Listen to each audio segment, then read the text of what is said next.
হাসনাত আবদুল্লাহ এনসিপির মুখ্য সমন্বয়ক।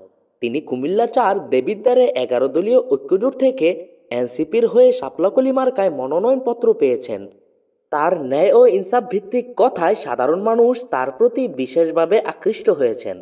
তিনি দীর্ঘদিন যাবৎ মানুষের ধারে ধারে গিয়ে সশরীরে নির্বাচনী প্রচারণা চালিয়ে যাচ্ছেন। তাই সাধারণ জনগণের মধ্যে তার বিপুল পরিমাণে সমর্থক গড়ে উঠেছে। তাই তারা ভাবছে হাসনাত আবদুল্লাহ নির্দ্বিধায় সংসদ সদস্য হিসাবে নির্বাচিত হয়ে দেবিদ্বারের মানুষের পাশে দাঁড়াবে।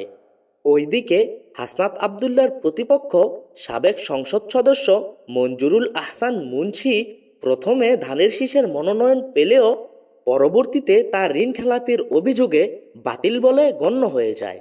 তবুও তিনি থেমে যাননি। তার ধানের শীষের পরিবর্তে মনোনয়নপত্র পেয়েছেন ট্রাক মার্কা। তাই মঞ্জুরুল আহসান মুন্সি তার সমর্থকদের বলেছেন ধানের শীষের পরিবর্তে ট্রাক মার্কাকেই পূর্ণ সমর্থন দিতে এবং নির্বাচনী প্রচারণা তাদের হয়ে চালিয়ে যেতে। তাই অধিকাংশ ধানের শীষের কর্মীরাই ট্রাক মার্কার হয়ে নির্বাচনী প্রচারণা চালিয়ে যাচ্ছেন। এই জন্য অনেকেই বলছে হাসনাত আবদুল্লাহর সংসদে যাওয়াটা এতটাও সহজ হবে না।